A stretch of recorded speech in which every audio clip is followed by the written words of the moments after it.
17 ते 25 खरं म्हणजे अत्यंत अत्यावश्यक सेवा ही आहे आणि त्यासाठी आवश्यकता आहे. खरं तर गव्हर्नमेंटच्या मी सांगतो आपल्याला हे केवळ आता एक प्रश्न आला म्हणून इथे उपस्थित झाला. चंद्रपूर हॉस्पिटलसाठी जे सामान्य रुग्णालयाचे पैसे देऊन साहेब 6 वर्ष खरेदीच केली नाही. म्हणजे मला हे कळत नाही की MRI मशीनसाठी सरकारला खरेदी करायसाठी इतका वेळ का लागतो. पण तुम्हाला पैशाची कमी त्याची किंमत जास्त असेल, सिमेंटची किंमत जास्त आहे, आता 22 कोटीपर्यंत गेलेली आहे. त्यावेळेस 15-16 कोटीमध्ये मिळत होती. आज 7 कोटी रुपये 8 कोटी रुपये जास्त मोजावे लागतात. कशामुळे झाला, कोणाच्या चुकीमुळे झाला. आणि तुम्ही 3 टेस्लाची मशीन अत्यंत आवश्यकच आहे. 3 टेस्लामध्ये नाही होत. ज्या काही जे लिहून देतात डॉक्टर, ज्या तपासण्या व्हायला पाहिजे त्या ऍडव्हान्स नाही 3 टेस्ला. त्याची किंमत फार कमी आहे, 7-8 कोटी रुपये आहे.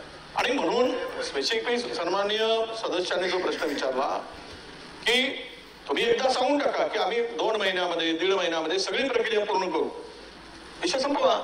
सांगा तुम्ही की 45 दिवसामध्ये सगळी प्रक्रिया पूर्ण करून आणि हे बोगस यांच्याकडे पाठवून देतात, हे औषध महामंडळाकडे हे नेहमी हे बंद केलं पाहिजे. खरं म्हणजे कुणातरी वेगळा अधिकार द्या.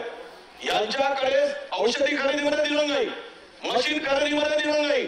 कधी वेळेवर औषधी मिळत नाही यांच्याकडून गेली तर, कधी कुठलेही मुवमेंट आहेत अत्यावश्यक त्या खरेदी होत नाही.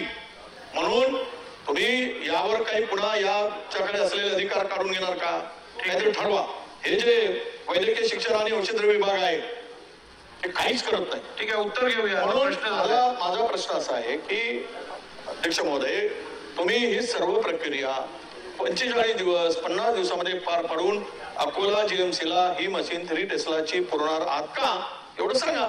मुंबईमध्ये आहेत अशा मुंबईतल्या हॉस्पिटल्समध्ये ही CT स्कॅन MRIच्या मशीन्स उपलब्ध नसल्यामुळे 3-3 आणि 6-6 महिने लोकांना तारखा दिल्या जातात.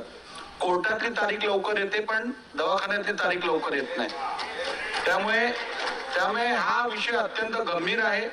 आपण अधिवेशन संपण्यापूर्वी मेडिकल एज्युकेशन आणि तसंच आरोग्य मंत्र्यांना पण मी निर्देश देत आहेत की महाराष्ट्रातील जेवढे हॉस्पिटल्स आहेत त्यात MRI आणि CT स्कॅनच्या मशीन्सची कमतरता असल्यामुळे मागण्या ज्या आहेत त्या किती अपुऱ्या आहेत या संदर्भातली माहिती सभागृहाला अधिवेशन संपण्यापूर्वी देण्यात यावी.